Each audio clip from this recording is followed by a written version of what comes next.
How's it going, everyone? Yeah, I got people trickling in and joining. So I hope you guys are doing well. At the request of some students who are busy, I'm going to record this today, just so everyone has a heads up. It will be recorded. We have I'm sure all of you know him, Dave Kester, the founder, CEO, and master trainer of all future actuaries, has decided to come join and talk to us today. So I appreciate that you guys are all excited to hear from him. Throughout this, we'll have a few surveys to kind of gauge where people are from and where they're at in school and how they're progressing. So just be ready for a few surveys to pop up. And Dave's going to have some interesting trivia and questions for you guys because he's Dave. So I'll turn it over to him. If he unmutes himself first. Okay, now can you hear me? Okay, yeah, thanks, Charlie. It's great to be here. I sure wish I was in person, but you guys are pretty scattered out yourselves, so that might be an interesting problem to solve. But the actual profession is really small, and hopefully you and I will connect sometime in person. And if we do go to a meeting sometime, make sure you flag me down. I'd love to meet you in person. But I guess for today, we're going to go with this humongous list of people in Zoom. I'm just kind of doing a quick inventory now. It's up to 3 screens. And if I could do quick math, I could figure out how many people. Looks like maybe around 45, a lot of people. So anyway, we've got an hour, I guess. I'm going to talk for a little over half that time. And then after that time, we'll have plenty of time for questions. So that probably will be the most important part of it. And so if you've got questions, I encourage you to ask them at that time. But for now, I guess I get to talk for a little bit. And so I'm going to bring my screen down. And now it's time for me to share my screen. And we will do that.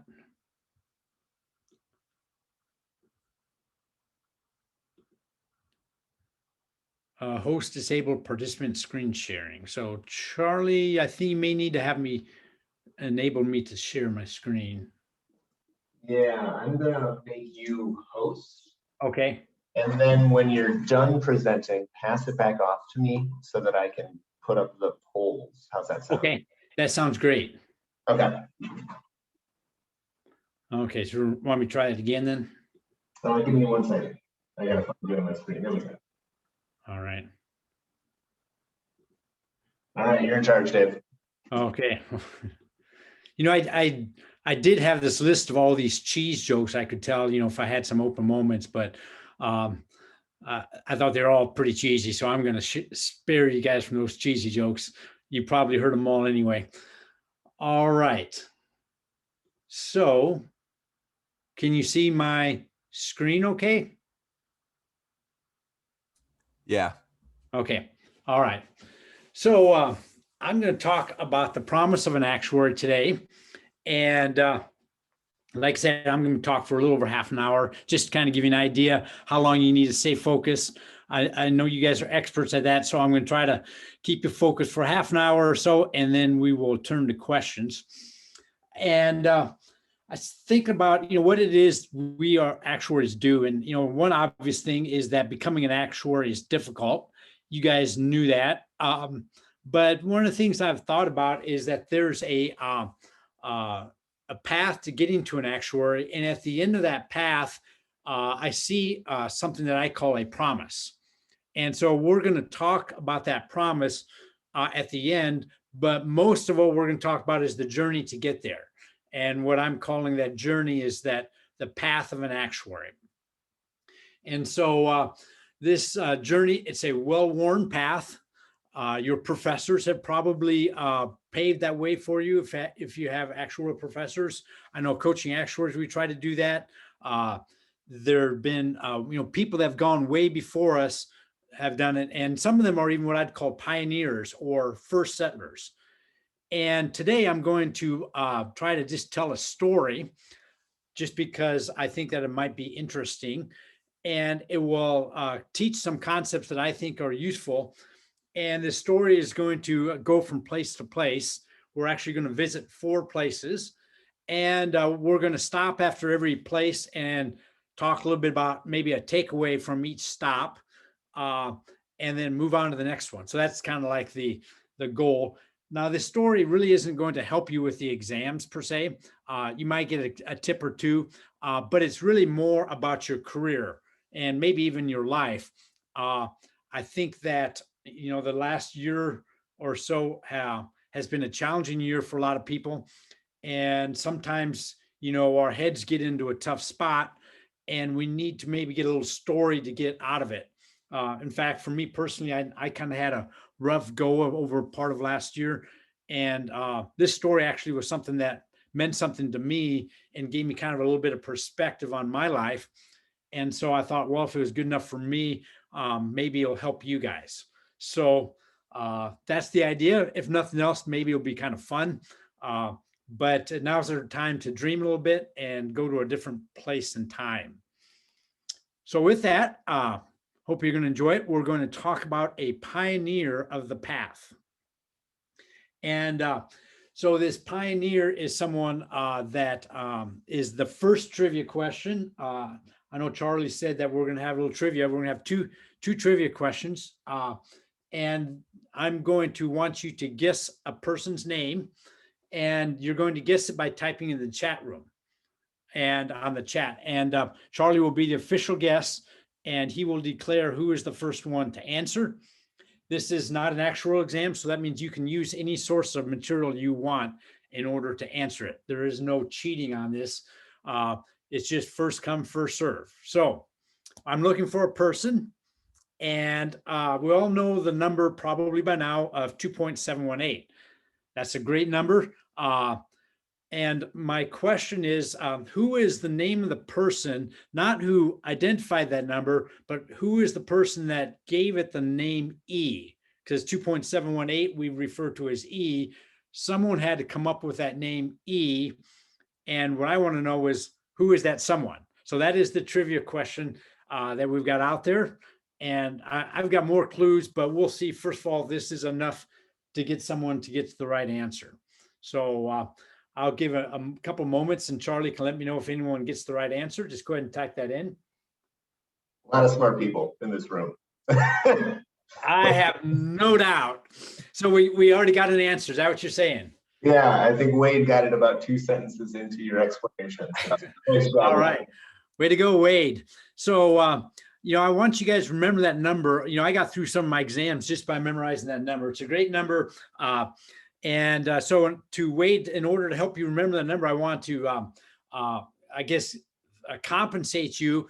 But I don't think compensating you $2.71 is good enough. So I want to compensate you by $27.18. So your prize for getting that correct answer is you will get that payment, and you and I can connect afterwards, and we'll figure out a way to make that happen so that you don't forget that important number. And that Euler was the one that came up with that number. Now, Euler is, so our answer is Euler, and there's a picture of Euler. He lived from 1707 to 1783, and his fingerprints are all over the exams. When you get to LTM, you'll see something called like Euler's method, but he's the one that came up with E, and he's come up with a ton of different things that's on the exam, and just a good guy to get to know. And our story today is going to be about Euler and his journey. But he lived a long time ago. He lived in Europe, and we may not have a good reference for him. So I'm going to give you another trivia question about someone who was a contemporary of Euler, and you need to guess who that is. This contemporary is someone that may help you to get better context as to who Euler is. So let me give you a clue on who this person is. This person was born in 1706. And of course, if you get an answer, you can type it in. This person died in 1790. So there's a couple of clues for you. And we'll see if anyone can get the answer just from those two clues, because Charlie said we got a lot of smart people in this group. We have some guesses. We have some guesses. None that are right. Okay. Well, here's another clue. He made Philadelphia famous. So there's a big clue there. And they got it already. Got it. All right. Oh, wow. Pouring in. Apparently, the Philly clue was very helpful. Ben Turner. Okay. Who did you say won that one? Ben Turner. Ben. Okay. Well, good enough. As we know, Ben's not an actuary, but he was very similar to Euler. He lived around the exact same time as Euler did. He was very influential in the US, but Euler probably was more influential where he was at. So, they were contemporaries at the time. And so you say the winner, his name was Ben too, right? Yeah, Ben, was there any credence to the similar name that you know a lot about Franklin? Well, I want to help. No, Ben. it was the Philadelphia clue though that got me. So. Oh, okay. All right. Well, Ben, I want you to remember Ben Franklin. So I'm going to send you a Ben Franklin as a little reminder of the fact that as actuaries, you'll be dealing a lot with Ben Franklins over your career, and maybe a couple of them will even find your way into your paycheck. And so that's a good reminder as for actuaries to make sure that they manage money well. And so that would be a little bit of compensation for getting that trivia question correctly. All right. Well, that's the end of the trivia. And now we will get on to our story. So this story is about Euler, and he's from Basel, Switzerland. And so there's a little picture of where Basel's at. And that's where he started. The story starts when he was a teenager, and he really didn't know what to do. His dad was a minister, and so he thought that that's what he was going to do, was become a minister. But someone else had a better idea for his career. And this idea came from a family, and it was the Bernoulli family. And the most famous Bernoulli for actuaries is Jacob Bernoulli. You may have heard of the Bernoulli shortcut. Well, that comes from Jacob, and the Bernoulli distribution as well. And actually, Jacob Bernoulli came up with the number E of 2.718. And what's interesting is he came up with that in the context of interest theory, because he was doubling his money, and that doubling occurred continuously. And if you take the limit as that compounding goes to zero, then you get to 2.718. So it is kind of cool that the number 2.718 actually came out in the context of interest theory, and that was Jacob Bernoulli. Jacob and Euler knew each other, of course, but it really was someone else that influenced Jacob, and that is Johann. And Johann was Jacob's brother.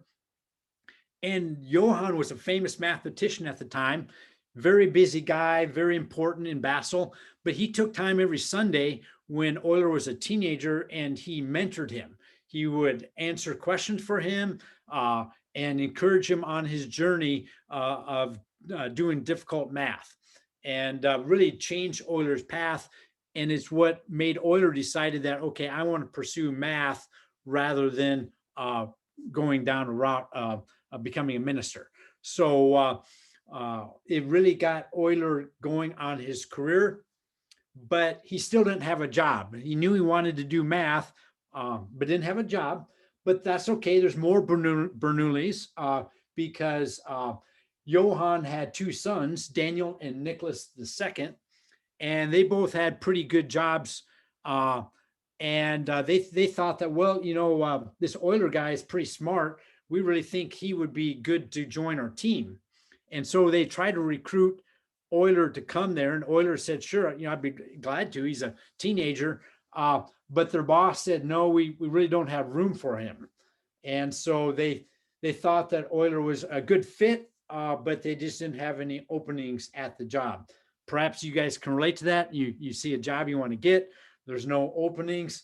But Nicholas II, being a very dedicated friend, he took the ultimate sacrifice and he died. And from his death, that actually provided an opening for Euler to get his first job. And so that is how Euler got his first job. I'm not sure how you guys will get your jobs, but those are always a nice story to tell. So Euler is going to start his job somewhere outside of Basel. So why don't we stop a moment and just take a look at maybe some takeaways from Basel. They're probably pretty self-evident, but one takeaway is the value of mentoring. And I guess what I would encourage you on the mentoring side is, first of all, is to find one. And then second of all, I would encourage you to be one. I've been able to be mentored by other people, and I've been able to mentor other people. And as I look back on those experiences, they've been tremendous benefits for me and hopefully the other person as well. But a lot of those benefits take time to develop, and you may not see those benefits within the first 6 months or year. It may take several years for those benefits to kick in. But mentoring is a wonderful thing to be part of. And so I would encourage you to do that. And the second takeaway is just the value of networking. That's how Euler got his first job. He networked. You guys are in the process of looking for your first job. I'm sure networking is probably the most important thing you can do in order to snag that first job. And so networking has been around a long time, and it's always produced a lot of good things if you're willing to invest into it. But just like mentoring, you may not see that investment until years later. And so just because you don't see the results of it doesn't mean you shouldn't do it, but it is very important to do.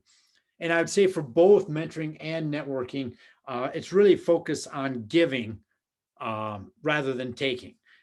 You want to think about giving to a network rather than seeing what a network will do for you. You will reap the benefits over time, but your network will be better if you come into the process with just the mindset of giving. At least that's been my experience. You never go wrong with thinking about giving to those things first. All right, so that is Euler's first stop. And next, he travels to St. Petersburg, Russia in 1727. And he is a 20-year-old now. And so there's the journey to St. Petersburg. We're in 1727, so St. Petersburg is in Russia. It took him 7 weeks to make that journey. So, sometimes we think we have a hard time in our journeys.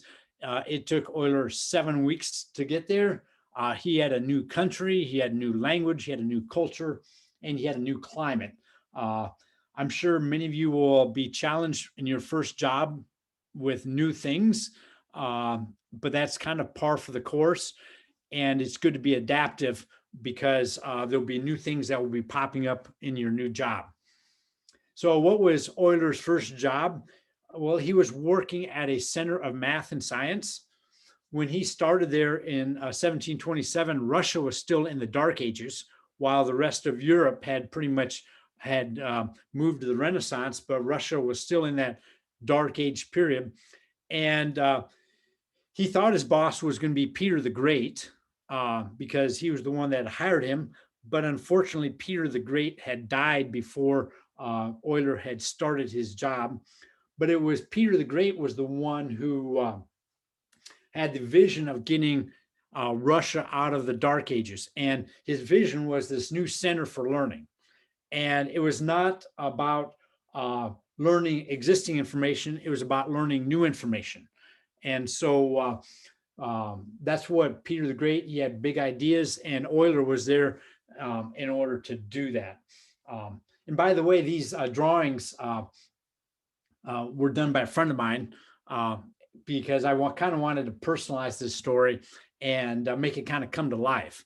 And so That's where I decided to have a friend of mine who can draw way better than I do to draw these. But I just kind of want to let you know that they were done by personalized for this story. Anyway, so there's Peter the Great. Neat guy, had great vision, and he was building this center, and he was also networking. He was networking with in order to build this center, because he had never done this before. And like a lot of things, if you've never done before, it's always good to find someone who's done it ahead of you. So he networked with this guy. You probably have heard him, Gottfried Leibniz. Leibniz co-invented calculus with Sir Isaac Newton, and he had started a center for learning in Berlin. And so Peter recognized this, and those two guys networked for 20 years in order for Peter the Great, in order to build that center. So it took a 20-year investment of time before they actually built the center, but that networking was well worth it. Leibniz, he was actually from Berlin, and that's where he had built his center. And we're going to actually pick up that story in a moment, but right now we're in St. Petersburg because that's where Euler is at. And let's kind of see how that story worked for him in St. Petersburg. Quite honestly, it was a struggle for Euler there. As I mentioned, Peter the Great, he had died right away. And that vision for starting the center and getting Russia out of the Dark Ages did not get picked up by future kings. And so the leadership changed, and someone had approached Euler and said, you know, you're often kind of a quiet guy. How come you don't speak too much? And he said, well, the reason why I don't speak too much is because I came from a country where you can either not speak or you get killed. And so he decided not speaking was the better alternative.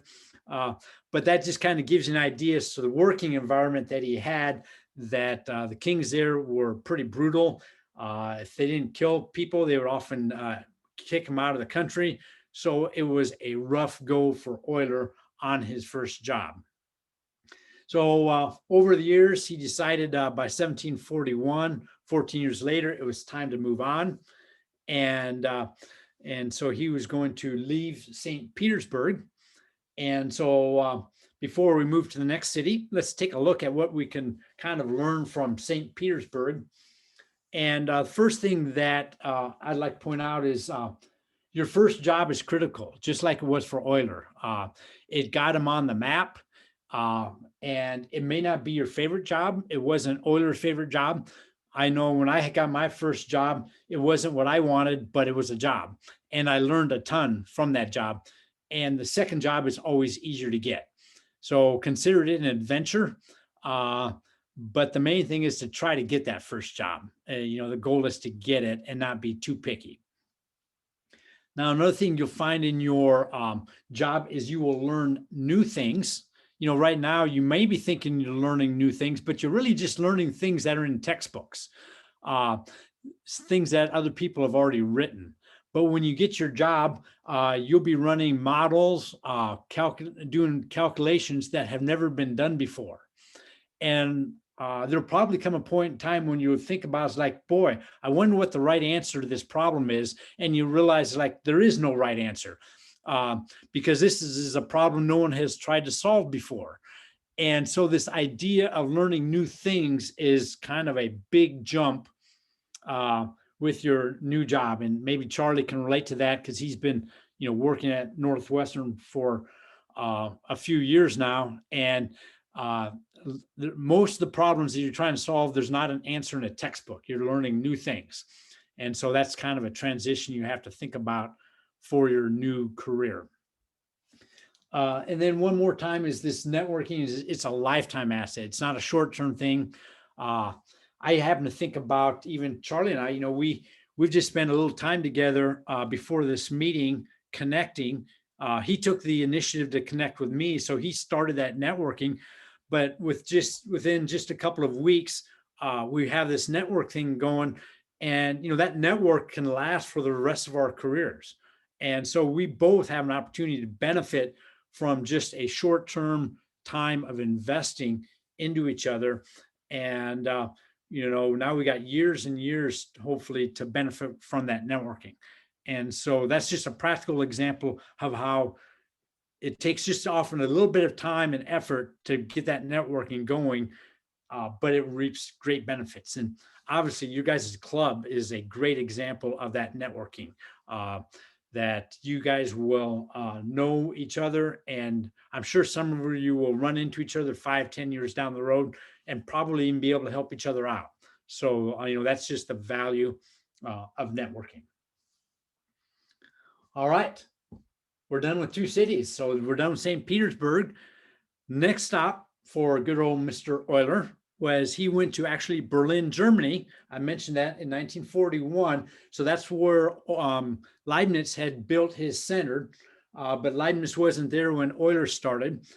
He actually worked for a King Frederick the Great II.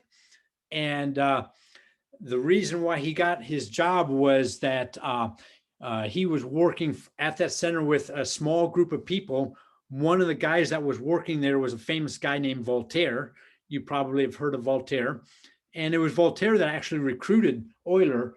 And, Voltaire's being a smart guy, he had his own network going. And one of the things that King Frederick really liked was he really liked the arts. He was not much into the science, but liked the arts. He really liked witty conversation, but he wasn't really into technical information, technical knowledge, but he liked people with a quick wit. And he just really liked all things French. Well, unfortunately for Euler, this became a struggle. He wasn't French, he was not quick-witted, and he was not in the arts. And, I can relate a little bit to that because obviously I'm not French, and I'm not quick-witted either. And I've seen times when other people maybe benefit from their careers who, have that very quick wit, and that serves them well. But Euler, was not, that was not his strength. And as a result, this king dismissed a lot of Euler's work. And so, as smart as Euler was and as great as his work was, because he didn't have these skill sets that the king wanted, a lot of his work got dismissed, and and Euler felt very minimalized at his work there. In fact, if you look at the right eye of Euler, you can see it's kind of like a glossy eye, and the king called him the one-eyed Cyclops. And so he even made fun of his partial blindness that he had there by calling him names. And so it just wasn't a good cultural fit for Euler there. So after a while, he decided to leave Berlin because the culture fit just wasn't there. Now, the ironic thing was that, the king was really trying to build up the arts of this center, and the center became famous after Euler left, but it wasn't because of the arts, it was because of the science. And I think that just gives testimony to the value of doing good work. And Euler did good work. It just took years for that to be recognized. But I think that all good work will eventually be recognized. And so, it's a good encouragement to always do your best, even though you may not get immediate benefit from it. I think over the long term, you will get benefit. Now, Euler's next stop came because he didn't burn bridges, because he returned back to St. Petersburg, and he was actually networking with people there and writing papers and, keeping those connections going. And that allowed him to get another job back at St. Petersburg. So that's our next journey, is to go back to St. Petersburg. But before we do, why don't we stop and take a pause and see what our takeaways are for Berlin. And so we talked about the first job before. Your reputation will precede you, and that's probably how you will get your second job, is by your reputation. And that's how Euler got his second job, was people knew he did great work at St. Petersburg, and then Voltaire recruited him, and it was much easier to get his second job. That was true for me. My most difficult job to get was my first one. then after that, it was really my reputation that preceded me. And if you do a good job, then it will be much easier to get that second job. Another takeaway I think about this is that your writing will live forever. And that's part of your reputation, is what you write down is permanent. You know, those emails that you send, those documents that you write, all that stuff will live for a long time. And so always take time to write well, because many people will read it, and you never know who's going to be impacted from it. And I think we all probably have a couple of emails we wish we could take back over the years, just because we may have gotten a little sloppy. So it's just a reminder of how important writing is as an actuary. Another takeaway is that you will probably work with difficult people. Euler certainly did. But I guess if we're honest about it, we all can be difficult at times, right? And so I think it's good to have that kind of humble perspective, realizing that, okay, other people may appear difficult, and they probably are difficult, but we can be difficult as well. And so it's not about whether or not we're better than someone else. It's really just about developing a skill set to be able to work with others that we find more difficult to work with, and knowing that that's just going to happen. You can't escape that. But what you can do is you can develop a skill to work with these people. And I think that that's something that just takes time, but it's a good skill to have. And then I think the last takeaway there is just our work is valuable as actuaries. It may not seem flashy to the outside world. There'll be a lot of people that won't be impressed by it, but it's extremely valuable. The work we do is very valuable. And so, you're on a path, you're on a path that is a very noble profession. And so that, to me, that's exciting to know the work you're going to do is valuable. All right. We are on our last stop. If you can hang in me for one more journey. And now we're going back to St. Petersburg from Berlin. That's where Euler is going. And now he is the ripe old age of 59. And the leadership there in St. Petersburg now is an Empress Catherine the Great. And when Euler arrived in St. Petersburg, she welcomed him into the city. She wanted Euler. She wanted his education. And at age 59, he finally got to a place where he could call home, a place where he was appreciated for what he did and the work that he performed. And so there's a picture of both of them. And he arrived in 1767, and the two of them were a dynamic duo. Catherine the Great, some people would say she is the soul of Caesar with all the seductions of Cleopatra. And so quite the person to work for. The center of learning had really struggled after Euler left. And it wasn't until Euler came back with Catherine the Great that it actually picked up again. And it was because of the two of them that this Center for Learning is what eventually, by the end of the 1700s, got Russia out of the Dark Ages and really brought Russia into the forefront of leadership on a worldwide scale. It was that significant in world history is the work that these guys did. St. Petersburg, even though it just started in 1703, became known as the Venice of the North, again, because of the work these guys did. And so it's pretty cool to see Euler had this great impact. And I think, the type of work that we do, we don't often see the impact that we do because it takes a long time for that impact to show. So let's talk a little bit about Euler, because he is kind of the hero of our story. And so what can we say about Euler? Well, in short, I think he's a genius. He did his best work after 59. And that gives me hope because I'm not quite 59 yet, but I'm still hoping my best is yet to come. He certainly had plenty of personal problems. He had 13 children total. 8 of them died before they were age 5. So if you can imagine that, I can't imagine. I've actually got 8 grandchildren that are that age.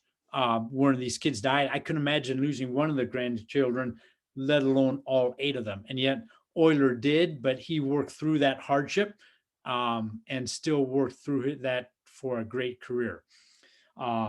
He worked from home. He said he often did the best work while holding kids. And that's kind of seemed like the culture now of people working from home and trying to balance family and work life. And I think Euler is a great example.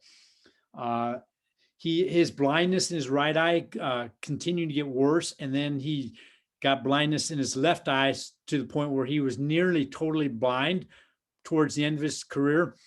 And Euler's perspective on that was, he said that he was thankful for it because it was no longer a distraction of not being able to see things. And now he could focus on more abstract concepts. That's a wonderful encouragement to me, how something so difficult in life you can view as a positive thing, but that's something that, he chose to do. And so I think that's a great character trait that Euler had. So with that, let's just wrap up St. Petersburg and wrap up our story. What can we say about St. Petersburg? I think probably the biggest thing is just the value of cultural fit. It took Euler 59 years before he found his cultural fit in his career. Hopefully it won't take you that long, but it may not be in your first job, but that should be something you should always be looking for. I know it took me a little while, actually my second job, before I found it out. Companies are different. We're all different, and it's not like one is better than the other. They're just different. For me personally, I'm more kind of an outside the box thinker, and some companies are more looking for very inside the box type of work. And so that just wasn't a good fit for me. And so I had to, work at finding companies that wanted that type of thinking. And so I guess my encouragement for you is to get to know yourself, the type of work that you enjoy doing, and then think about what kind of company would that be that you could really thrive at. And don't necessarily expect to get that at your first job, but when you land on your career, you really want to be at a place where you feel like they need you and you're a good fit for where they're at. So that, I think, is a key to having a successful career, is to have a good cultural fit in the company that you work at. You're going to have personal and business hurdles. You're just going to need to overcome them. And I think that that's a great example of what Euler did. We've got this hurdle now where we can't be together, but we've got Zoom as a way of creatively solving that problem. I look at Euler. He was creative, and when he was blind, he would have his children read the problems to him so he could hear them. And so there's always creative ways to solve problems. And usually problems are not dead ends. They're only hurdles for people that have that right mindset of looking for creative solutions. I know when I studied, I didn't even know about actual exams until after I graduated from college. And so I was kind of behind the curve. I had a family, and so I really didn't have too much time to study, but it forced me to become a very efficient studier. And so that was one of the benefits I got from starting behind everybody, was it taught me how to study well. So that's a little story for you. Hopefully that was good. And it just highlights the path of the actuary. And, Euler was the beginning of that path. Others have gone through it, but eventually that path leads to a promise. And, what is that promise?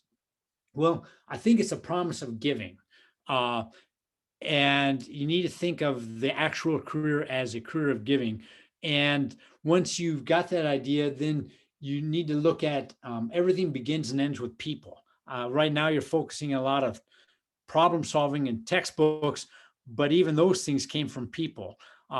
When you get to your jobs, most of your challenges will be dealing with people and helping people. And so I think that that's one of the things that makes it you can be successful at, if you approach those relationships with an idea of giving.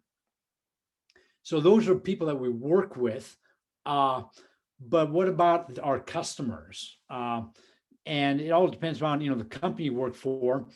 If you work for an insurance company, which I think many of you will, I think it's worth just taking a moment and thinking about what benefit are they getting from our work, because we're going to a lot of work to help a company, and hopefully it's going to help the customers at the end. And the way I think about it is that insurance really helps families in their time of need. And how does it do that? It does that by making promises to these families and says that, okay, when you have hardship, when you have a death, or when your car gets destroyed, or your house burns down, or your health fails you, we will be able to provide money in that time of need. And so actuaries work for insurance companies who make these promises to be there in times of need. And we are promise keepers on this. So it's not just making promises, but we work with other people to guarantee these promises in the form of a contract. And I know I was talking with Charlie, and Northwestern Mutual is a great company. They've been around a long time, and they've been making promises to people for, they've got policyholders 50 years ago that are still waiting on those promises. And they're counting on, the company being there when that time is there. So, I think it's a great thing to be able to make promises that you will keep. And actuaries are in the business of guaranteeing their promises. And so we're on this path of becoming an actuary. It's a well-worn path. It's one that others have paved the way for you. I think it's a great journey to go on that path. As I said, myself and our team at Coaching Actuaries, we're here to help you pave that path.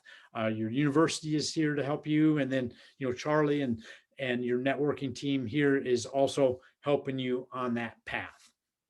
So with that, I just want to encourage you to give it your best. And I thank you for your time. With that, I will stop sharing my screen.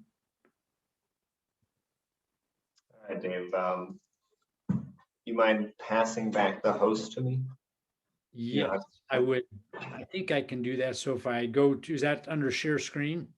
No, if you got to find my screen and then click on the blue dots, and then Okay. Gotcha. And it says make host. Is that right? Yep. All righty. You should be the host.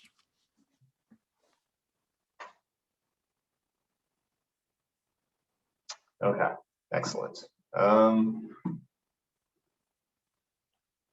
There's a couple of things that I'd like to just highlight real quick from Dave's talk.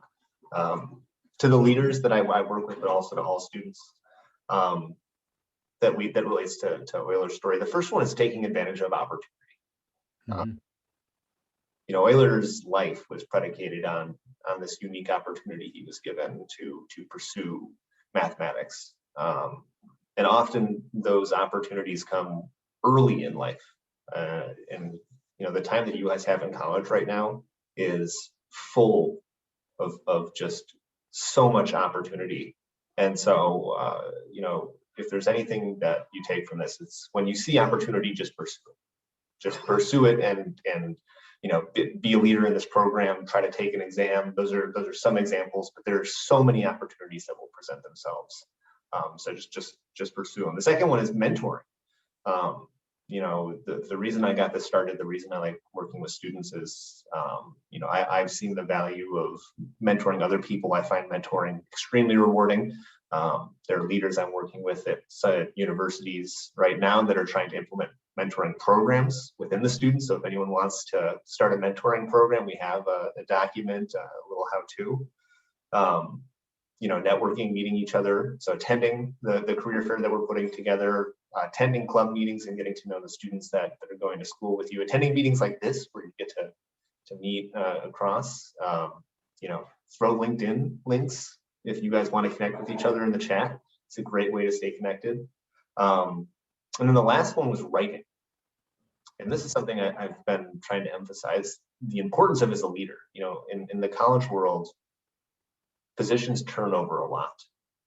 And documentation you write before you leave is really impactful for how organizations run when you're gone. So write down what you do and leave, you know, your mark on your organization and your university, because it will last for a really, really long time and be really impactful. So those were just my takeaways. I really appreciate you, Dave, talking to us. Before I open it up for questions, I am going to throw a couple polls up there. So,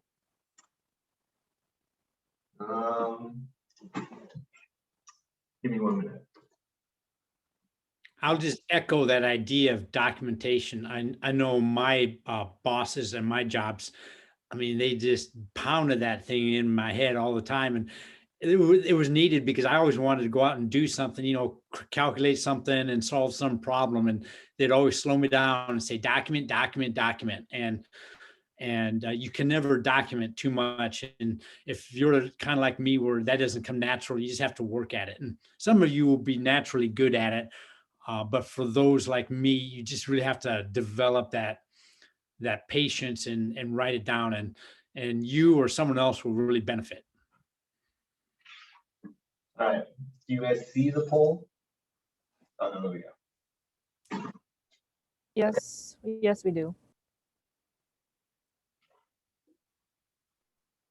Cool. Do you guys see the results live? Or is that just me on the back end? Apparently, we don't. We'll wait 5 more seconds. Do you guys want to know who won?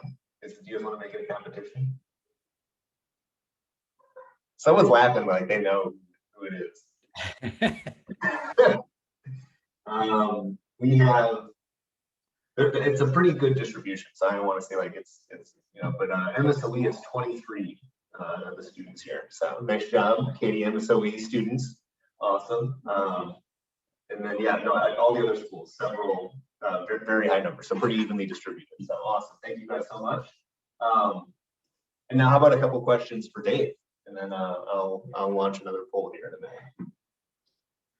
Yep, please don't be shy. That first question we need, that's always the hardest. I would love to hear the story about how you chose the career to be an actuary. Yeah, that's a good question, because it's a little ironic. So I'm from Iowa, central part of Iowa, and both my parents were school teachers, and I knew early on I loved math. And because my parents were teachers, I knew from a very young age, all I wanted to do was become a math teacher. So ever since I can remember, that was my dream. So I went to college at the University of Northern Iowa, and that's middle of Iowa as well, 1 hour from where I grew up. And it was really a top-notch education school. And they did a great job of preparing me for becoming a math teacher. And so my career was set. I graduated, and only one problem was, for whatever reason, I could not get a teaching job. And, you know, it's kind of like one of those funny stories. When I was I had never even heard of what an actuary was until I was a sophomore in college. And, you know, by then I knew I wanted to become a teacher and everything, but I'd heard about it, and I went to a career thing. And at that career thing, they had sample exams. Back then it was calculus exams. And I looked at them. It was written in a booklet. And after reading through that booklet, right then and there, I knew for sure that I never wanted to become an actuary because the problems looked way too difficult. I thought, there's no way I can pass these exams. Why would I want to be a math teacher? And so that was my plan until I graduated from college. I was engaged, and that was one of the better things for me, because not only did I get married to my current wife, but it pushed pressure on me to get a job. And because I couldn't get a teaching job, I thought, well, maybe I ought to try another career and just try to get something short term. and I saw a job opening for an actuary in Des Moines. And I interviewed there, and it was just like absolutely lousy. I mean, I didn't even know what an insurance premium was. I mean, they asked me questions. I had no clue. I stumbled through the interview, and I was really kind of happy because I did not want that job at all. But ironically, they offered me the job. I have no idea. I'm guessing I was the only one that interviewed for that job because it was a lousy interview. And that's the only thing I could think of. So I decided I'm going to do this for 1 year. I'm going to, take exams for 1 year. And then I'm going to, after 1 year, then go back and get a teaching job in the fall for the next year.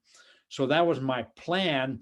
But then I got hooked on the exams, and I started kind of liking that actuarial field a little bit. And I guess the rest is history. So you just never know. All right, one more poll and then we'll keep going with questions.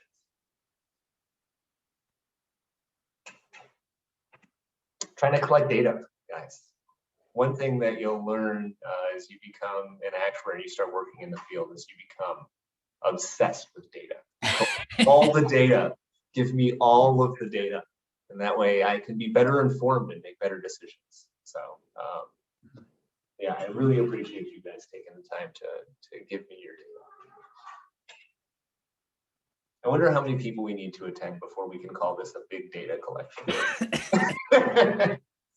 It's a terrible actuarial term, guys. It's a terrible actuarial. There's 2 questions on the poll, by the way, to scroll up and down, in case anyone's wondering.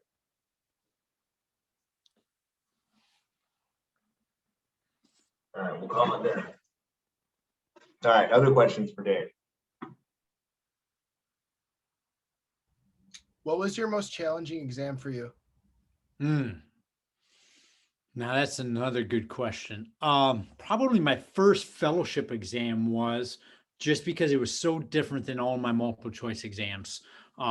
So that one I just struggled, and I tried hard to study smart. I knew it was going to be different. So I went on this crusade of trying to learn how to study for that exam. So I talked to people, I researched, and I tried different things, but it just still never clicked to me.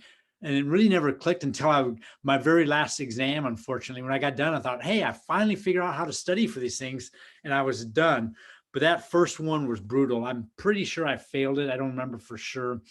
But I'd say of the lower level exams, the life contingency exam, I guess it would be LTM now, was a beast, and so that one was a difficult exam, but it was also kind of in my sweet spot. But boy, it was just difficult. So that's my short answer to that question.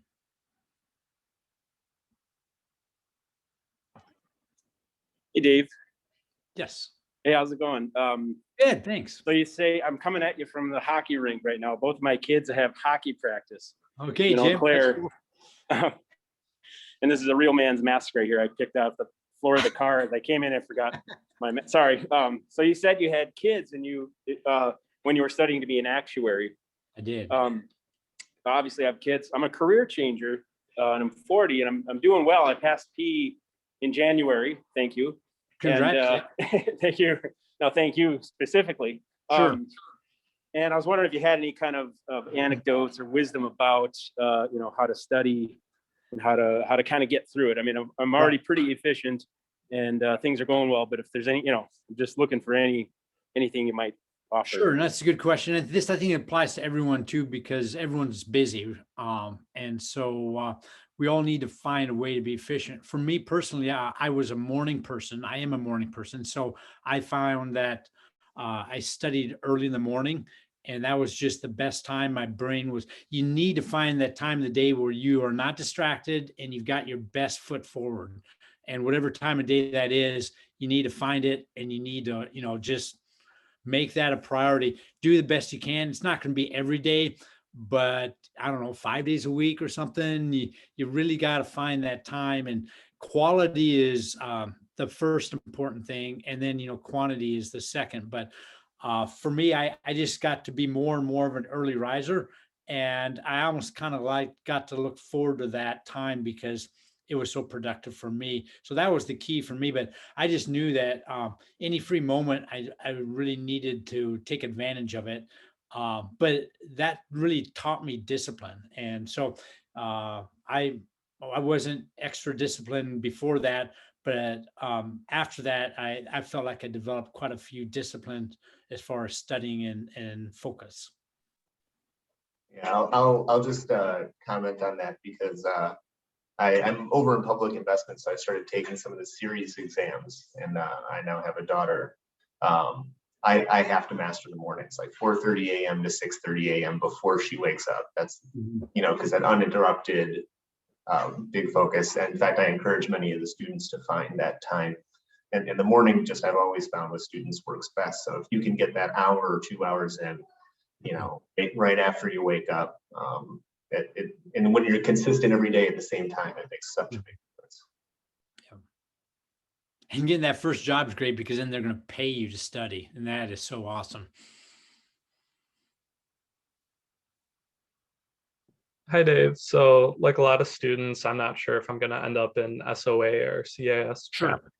But I was wondering, are there any plans to add coaching actuaries for exam PA and then for any of the CAS exams? Because I think there's one on there maybe.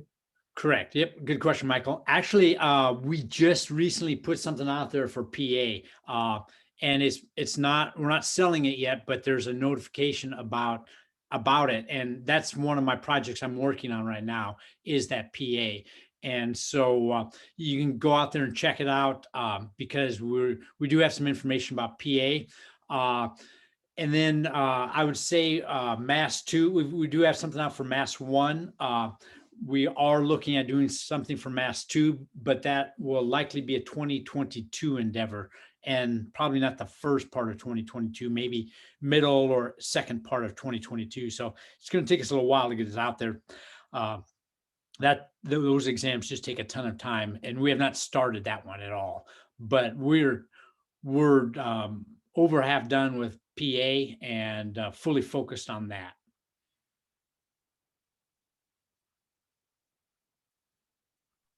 I'll jump in again real quick. I know there's more questions. I'm going to throw my LinkedIn connection, and then I'll throw Dave's in just so that you guys can connect. And then if other people want to connect, again, maintaining that network. And if you guys want, I can tell you a story at the end. But to Dave's point, you were amazed at years later connections you make end up paying off for you. It's truly extraordinary. Yeah, I am where I am because of my network. It really is true. But we do have time for a question. Yeah. Go ahead. Keep going, guys. Great questions.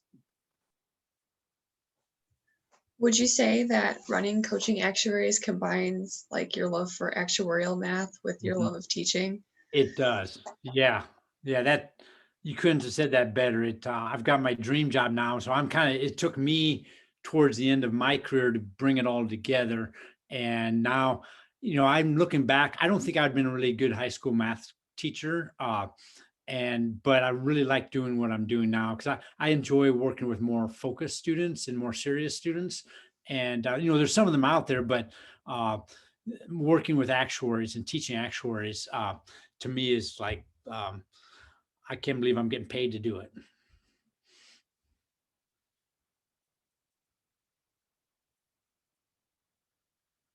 So, think about that for you is like, okay, you may have your interest and just think about where that may end up for your careers. It may not be what you thought, but like for me, it's like I thought I want to be a math teacher, but really what I want to do is teach math, but not high school math. And so you may, like data, you may like communicating, you may like Excel spreadsheets, there's all kinds of skill sets out there, but be flexible in what those skill sets will turn into your career.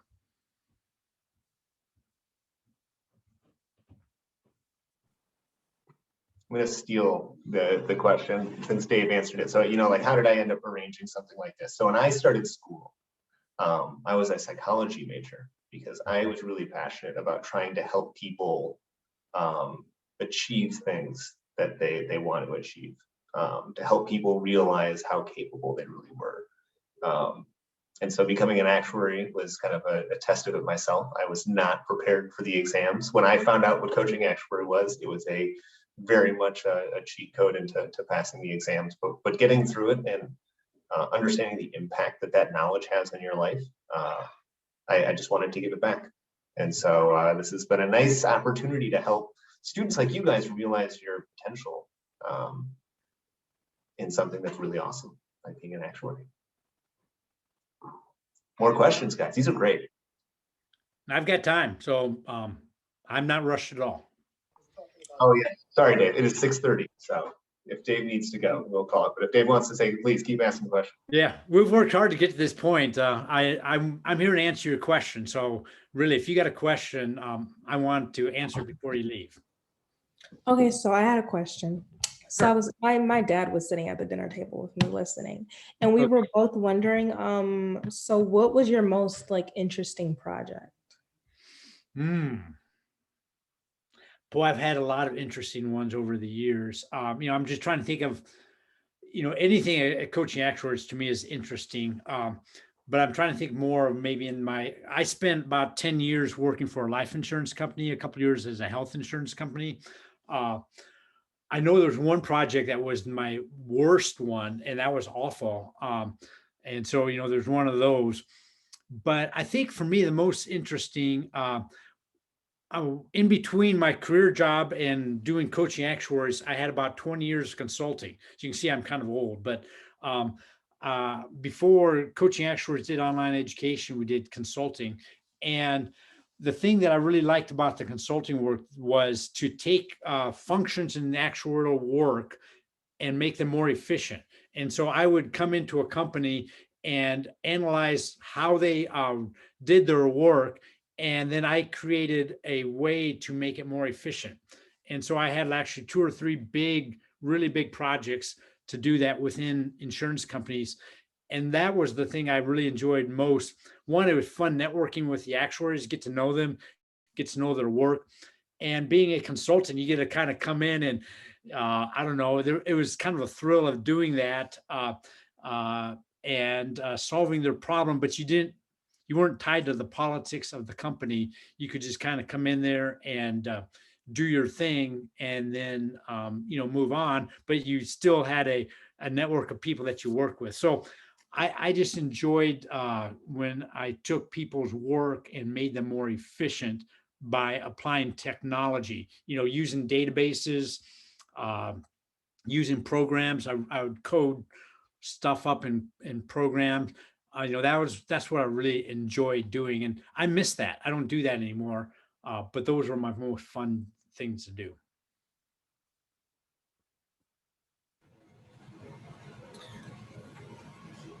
Good question. You just made a comment about how you just enjoyed coding. That just makes me want to know what your favorite coding language to use is. Well, I learned VB. So, I never got one of the reasons why I didn't get my teaching jobs. Some of them, they said, well, we need someone that knows how to teach computers. And ironically, I didn't know anything about computers when I graduated either. I know that sounds awful, but I learned everything about computers on my job. And so I learned all my programming on the job. And so I'm quite a bit of a hack programmer. I don't want to get the idea I'm a professional programmer, but I do what, so I coded in VB, but professional programmers are going to choose a different language to code in, but that was my language. I mean, I was professional and I got paid, but I was a professional actuarial programmer. Let's put it that way.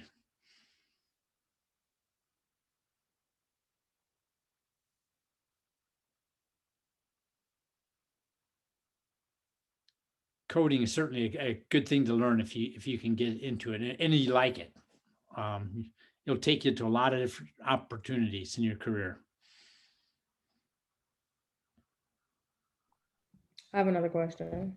Sure. So you talked about like good projects and bad projects, and I was wondering, how do you classify a bad project? The ones that keep me up at night. So the one project, it just wasn't my strength. It really was I I became an FSA is my first project as an FSA. And before then I'd been doing all these projects. And now all of a sudden, my company I was at merged with another company. So I was working for a small company doing technical work, which is what I like doing. And now all of a sudden my company merges with a big company and I'm an FSA. And so they want me to be a manager. And now I'm managing all these things. And they give me this high profile project where I'm reporting to the president, and it's, the company's on the line, and I've got to manage all these departments. And I had to, I just was not good at that, and I didn't like it. And so I was just struggling, always trying to figure out. That was the moment I realized, boy, I miss those days when I could just look up the answer in the textbook, because there was no answer to what my next step was going to be. And people were always putting pressure on me. There never seemed to be a right answer. And so some people are really good at that. For me, it wasn't, but I could tell it was not in my sweet spot. And so it just was a struggle for me to get through it. I've got a question. Oh, I'm just sorry. I left that company shortly after that, by the way. I just realized that I just don't want to be in meetings all day. That just wasn't me. So that, that's that cultural fit I was talking about. Okay, Wade, I think. Oh, No, thank you. I had a question. So going into the exam room, I just have I have a lot of anxiety going into that exam room. It's like the day before you go in there, and I've done many of those exams that you guys have, the coaching actuaries that you guys give us, and I do like level 7, level 8, and I pass them fine. But then I go into the exam room and my head is just racing. What kind of tips do you have for us that can sort of relieve that test anxiety at least a little bit? Yeah, well, that's the goal, is, whatever you can do. What I can tell you what worked for me, and this really kind of comes back to the idea of giving. I assume it would probably work in your computer-based training, but back when I took it, we took it in a room, and it was in Des Moines. And I generally ran across the same people at exams over and over again. And there was this one gal who was super smart. And I know her now. She's actually very successful in her career. She was a little bit younger than me, but she had advanced faster in the exams. But she would come into the exam room just so stressed. And she was just talking about, worrying about this, worrying about that. And, I was feeling like everyone else, but I wasn't really, wearing it on my sleeve, so to speak. But I started just talking to her. And over time, I kind of got this goal of trying to calm her down and just telling her, asking her questions and giving her peace about it, and say, you've passed these exams before, and chances are you're going to do it again. And the ironic thing was I started to calm her down. It calmed me down. It was one of those things that took my mind off myself and my problems, and I was focusing on something else. And so that worked for me. And she wasn't always there, but I kind of started thinking about that and trying to not take everything I was doing so seriously, and, think about, maybe a bigger problem that was out there that took my focus off that nervousness. And so, if there's things that you can think about that you can control. And, I think that was something I could control. I could control talking to this person. I couldn't control my emotions just by trying. But I found as I did something, that helped my emotions kind of come into check. So that's just my little story about what worked for me. I'll throw a couple out there. I've actually thought about this. So first, there's a thing I used to do. So when you study, being in a consistent time and place is really helpful because it gets you in a specific mindset. But when you end up taking the exam, it's in a new location, often under a different environment. So what I try to do is, in that last week when I'm taking practice exams, you should be taking one like every other day, try taking it in a new environment that's still similar to the environment that you'll be taking the eventual exam in. So take an exam in an empty classroom. just so that you're getting used to recalling the memories without the same cues of where you're, of like the physical place that you're in, because you're going to be taking it in an exam center that's new. So that's one.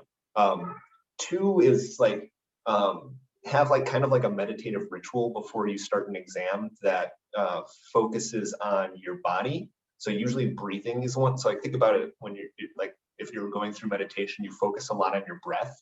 If you have like a 3 or 4 minute ritual you do before you actually initiate the start to the exam, when you do that in the testing center, it'll help your brain kind of revert back to that practice mode that you've been in before, instead of kind of being, you know, driven by this, again, the physical environmental factors. And the third thing is what I used to tell myself on exam day, because I used to like always try not to study the day of the exam, because I felt like I'd always get my short-term and long-term memory. You know, whatever you studied, you studied. Either you're prepared or you're not. And this is just going to be a way to reveal it. And there's nothing that you can do to change how much you know. Mhm. You know what you know. Like it's there, and it's just going to come out. And like taking a step back and saying like that's not part of my control anymore. Mhm. And focusing on like that breathing and the physical part. Mhm. So kind of just being present. Right. And I think those are great ideas. And as you're talking, Charlie, I thought of a couple more now that I've it's been a while, but one of the things, you know, I never felt great going into the exam. I mean, there's always more stuff that you feel like you could learn. There just is. I mean, there's more pages, there's more problems, and you're never feeling comfortable about anything. So it's easy to feel very nervous about it. It's like, oh my gosh, I don't know it all. I know I could miss lots of questions. But I started telling myself, you know, it's like, okay, I've learned a lot. And so, you know, is the glass half full or half empty? And I focus in on, okay, I've learned all this stuff and I know quite a bit. And now it's kind of like a challenge that it's like, okay, exam, you know, you're going to have to find those spots that I don't know. And, you know, it's kind of like, I know that they're out there. I'm not denying that I don't know it all, but, you know, kind of going in there that I've got confidence in what I know. And so there was just a little mental game there that it was like me in the exam, and they're going to have to try to find my weak spots because I knew that I was focusing on my strengths. So that's a little psychology game I play with myself. I also walked around a lot the couple of days before the exam. I would put my books away and just pace the room. That got rid of a lot of nervous energy, and it forced me to identify what I had memorized in my head. And as I was think through the problems, think through the formulas, and if I couldn't get something, I would go look it up real quick. I wouldn't even sit down, look it up real quick, close the book, go back, pace again, and just focus in on that. And so that was just permanently tattooing things in my brain that I could recall on the exam day. And then right before the exam, I'm just a runner. And so I'd go and run. And so that would just get rid of all that nervous energy. And I'd come in there, my body was nice and relaxed. And I really felt usually relaxed going in there.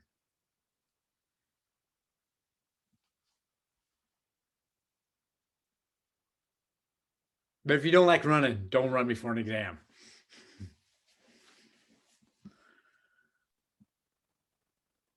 All right, we're about 6:45. How about just one more question? Is there anyone that's got something they'd like to ask before we close it for this meeting?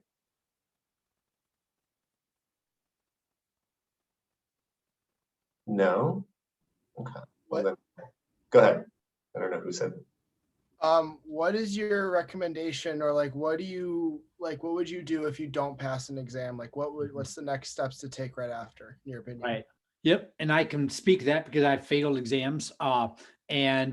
First of all, you know, it's never easy to fail. You know, it just stinks. It sucks.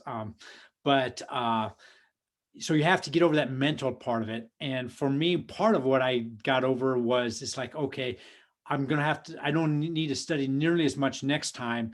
And what I needed to do is look at things a little bit differently, because then it becomes a matter of motivation in order to get sharp on exam day. And it's not just about how much time you put in. When you come into the exam, it's like any big event like athletics. you've got to peak at the right time. And so just because you've studied it before, if you don't time it so that you peak again at the right time, then your chances of passing are not as good. So I had to think about how do I peak for that next exam, try to look at a slightly different way of studying it. It's not like the previous way may have been wrong, but if I just go over the same thing, I'll get into kind of a rut and I won't really be learning new things. And so I tried to approach things a little differently and, have that positive attitude. I also set a schedule for myself to get through the exams in 8 years. So I gave myself margin for error. And if I failed one, I said, that's okay. I've got time for, a failure. And so I'm not putting undue pressure on myself where I had to pass an exam. And so if you put that pressure on yourself, like I got to pass this exam, that's not going to help you pass it. So giving yourself a little breathing room, I think will also help that process, is to say, okay, I'm looking at the long-term goal here.